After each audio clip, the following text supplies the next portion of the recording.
Hey, what's up guys, welcome back to White Lions F1, and today was the Austrian Grand Prix in Spielberg at the Red Bull Ring.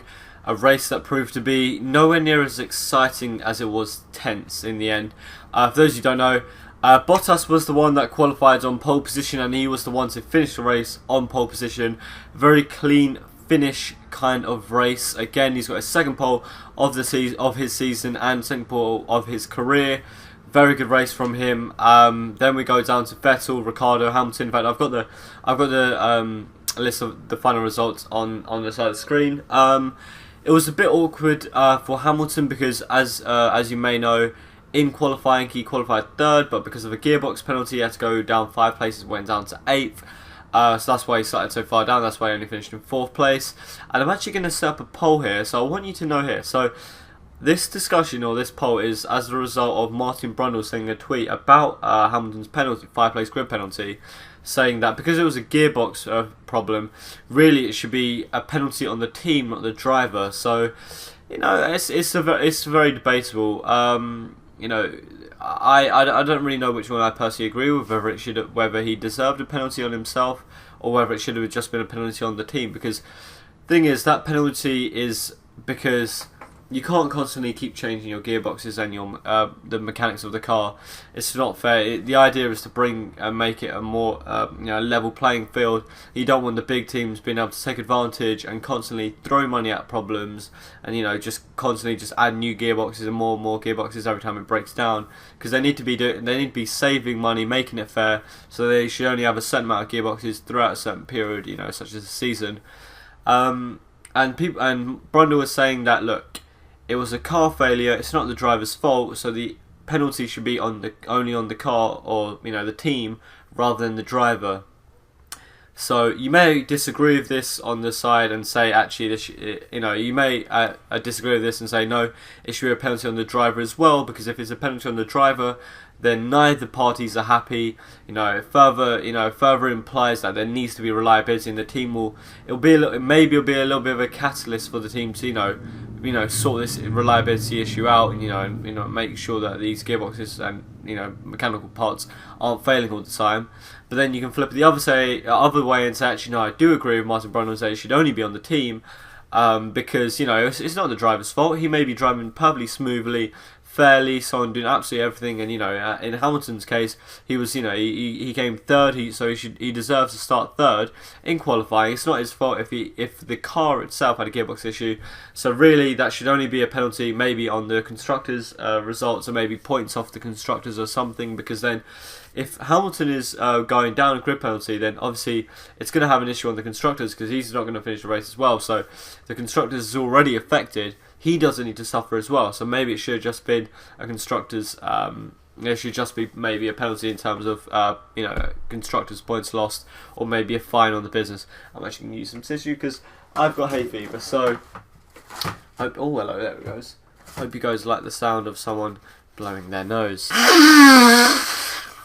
That's lovely, I like that. If my voice sounds really bad, sorry, it's because of this hay fever, just so stuffy, it's horrible. Anyway, so yeah, that is both sides of the argument, effectively. So go up there, look at that little card, and cast your vote. If there is a mechanical fault, so maybe the engine, the gearbox, the brakes, or something like that, should a penalty be placed on the driver, or should it be just on the team? Leave your vote and we'll get a discussion out of it. Anyways, back onto the race. So, because he qualified only for 8th, he had to work his way back through the pack, and it just didn't really work out for him in the end, because he started on the super softs and he made his way up through the grid very nice and slowly. He got his way into 5th, where he was stuck behind Kimi Räikkönen. And basically he was on his super softs and it just wasn't really working out for him, because Kimi was actually doing really well to defend off him, even though he caught him up really quickly. It got to a stage where even his super softs, which should have lasted longer, just weren't working out too well either. So they had to change strategies, because they eventually got to a point where they reckon they could put him onto the ultra softs, which are of course the faster tyre, and take him to the end of the race. So it was just a strategy call, and as a result he never really was able to work his way up the grid as quickly as he wanted. I haven't actually spoken about the DNFs, so this is a bit of a mixed jumble. So as you can see, the 4 DNFs: Sainz, Magnussen, Alonso, Verstappen. 3 of those 4, Sainz, Alonso and Verstappen, were pretty much all from the same issue, which was when Sainz locked up into the first corner of the first lap, clipped the back of, I think, Alonso, and then domino effect into Verstappen, and Verstappen already had some sort of issue. I think it was a clutch or gearbox or something. He had some issue already off the start. Because he knew in the formation lap, Verstappen was complaining of some kind of issue in the gearbox or something, or the clutch maybe, sorry. And then when the race started again, he had a really awful start, got caught up in the pack, and then all three of those cars obviously collided as a result of Carlos Sainz locking up. Three of them ended up having to be a DNF. As for Magnussen, he was actually having a decent race, I'd say. It was only a couple of laps in though. He had a not bad start, and then unfortunately, I think his engine went, and smoke coming out the back of the car. He had to take him in the pits, had to retire, and he was very, very frustrated indeed. Going slightly further up, I was talking about some honourable mentions. I'm actually going to talk about Jolyon Palmer, because he finished only in 11th, but he's somebody who's been coming under a lot of criticism, and I spoke in the last analysis, which was Baku Grand Prix, link in the description, that I did feel a little bit of sympathy for him, because his car just kept breaking down. He hasn't really had an opportunity to show how good he really is, and he's kind of become the running meme of this season. But in today's race, he didn't get the points, and he still has yet to find his first points, but I don't think he drove particularly bad. In fact, I think he drove quite well, and it's the first time, it's first time for a while that he's actually outshone his teammate Nico Hülkenberg, because I think Nico Hülkenberg's actually been a bit of a star of the show sometimes, even in that Renault, which isn't particularly competitive.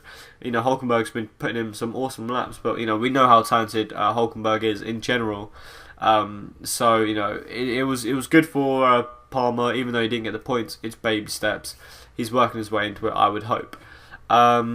And it's a shame for obviously Van Dorn was the person behind him. It's a shame for McLaren. They were looking for hopefully getting some points in this race, because they just about finished qualified outside the top 10. But there was a little bit of an upgrade in the car, they said, and they seemed apparently like they were going to be a little bit better. 11th and 13th for Alonso and Van Dorn, I believe, is where they respectively qualified. Of course, it didn't work out for them in the end. Anyways, moving back forwards, up. Grosjean, by the way, props to him getting 6th place for Haas. Not bad at all. Anyways, back to Bottas. Very, very clean, efficient race. It was amplified by the way he started. His start was so clean that there was a steward's inquiry, because Vettel said that Bottas jumped the start. And they actually had to check it out, because it was so fast. On camera, it did actually look like he jumped the start, but no, actually, his reflexes were just so damn good that he was just leagues above everyone. So, props to Bottas. He did wonderful, and he was pretty much all on his own. After his first pit stop, it was a bit of a dodgy pit stop. I think it was the right front. Didn't come off as quickly as they wanted, and then he ended up being behind Raikkonen, who hadn't pitted at this stage. And that was for the lead, but fortunately for Bottas, Raikkonen's tyres weren't particularly good, so Bottas pretty much walked straight past Raikkonen, and that was probably a little bit to the annoyance of Vettel, because Vettel really needed Raikkonen to hold up Bottas in order for him to close the gap. If Raikkonen was to hold him off for a little bit longer in that lap, then who knows, the end may have been different, because by the end, Bottas' tyres fell off the cliff so badly that within like 2 laps, Vettel was already caught up like another 2-3 seconds. Well, probably about 2 seconds, sorry. It's just so quickly, and even he said at the end of the race, he said to Ricciardo and Bottas, whilst they were waiting before they went onto the grid, that he surprised himself how quickly he caught up to the back of that Mercedes. Literally, tyres just went off the cliff, and we saw that as a running theme throughout the race. Okay, mate. We saw that as a running theme throughout the race, that the tyres just weren't lasting nearly as well as they would have hoped. There was just so many blisters on the cars, and Hamilton was having that issue, Raikkonen was having that issue, Bottas had that issue. It just overall, it was a real game of strategy, and it was a real shame, because there was no real, in my opinion at least, will-to-will action throughout this race. It was, I don't want to say boring, but it was a little bit of a meh race. But props to Bottas nonetheless. Even with those tyres dropping off so much, he still did very well to maintain enough of a gap, make sure his exits on the corners were clean, to get the jump on Vettel, get a couple car lengths ahead, and by the end that was the difference maker. I'd say Vettel did absolutely everything he could. He was just sort of second the whole race. He was second best driver out there, but he did a very good. He did his absolute best and came into action when he was needed. Just wasn't quite enough in the end. Ricciardo's probably absolutely beaming about this third place. If you heard it on team radio, if you watched the race at all, he was so damn happy to take that podium, because by the end Hamilton obviously finished in fourth, a second and a bit behind him. Hamilton was really closing that gap. And, Hamilton actually he made quite a few attempts, a couple of attempts in dying moments of the race to overtake him a couple of times, trying to get him on the outside. And actually, he was will to will with Hamilton at times, but Ricciardo did well just to hold it out. His tyres went to the end. He drove a clean lap, and it was mainly that middle sector where the Red Bull with that aerodynamics just was the better car. Full stop. Hamilton just was having a sloppy middle sector, in my opinion. Overall, his first sector was pretty good, but in the middle, the tyres just weren't working out for him. And I don't know what it was. It was the lines he was taking in general. He was trying to. I don't know if he was trying to just do as little steering input as possible to get a cleaner exit. But he was just taking these longer routes around the track they needed to. He wasn't getting the apexes at all, in my opinion. Even though actually he did get the fastest lap, so I guess he did pull it together for a couple of laps. Hence why he did actually close the gap and make it so close by the end. But for the most part, I just felt like Hamilton was kind of off the ball, kind of thing. I don't really think he had it. Obviously, he said before the race started that he wasn't actually thinking about the win. Because he knew starting in 8th he was never going to be going for that win. But if he was to get the podium, that would have been really useful for the title race. Because obviously today was simply a case of damage limitations for him. He's already fallen back more and more from Vettel, so he needed to close that gap as much as possible. So 4th place, it's not ideal, but it's as good as it probably was going to get for him. So he'll take that. And then Raikkonen, I don't know, I feel bad for him because he kind of played the whole game sort of as second fiddle, and he's kind of generally like that in Ferrari. His job, not officially, not overtly, but more or less was simply to be the strategy guy to try and help Vettel push his way into Bottas and to generally slow Hamilton's progress down to catching up to Vettel. So that's kind of all he could really do. He didn't really have the car for it. He didn't really have the pace in general.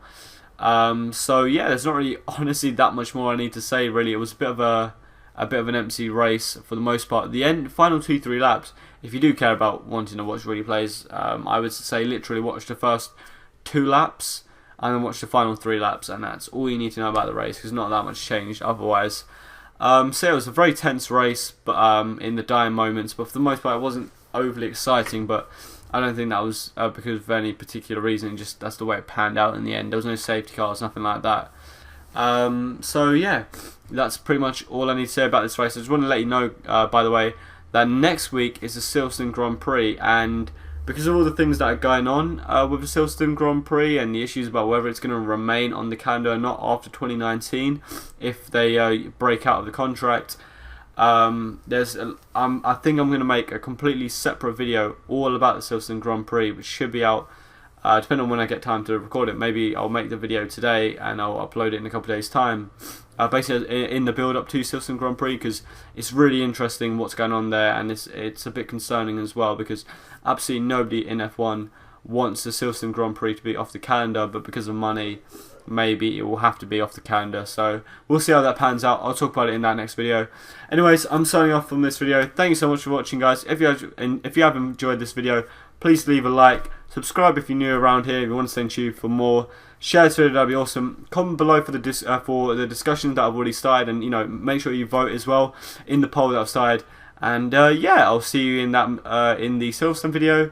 That's it, guys, and I'll see you on the next one.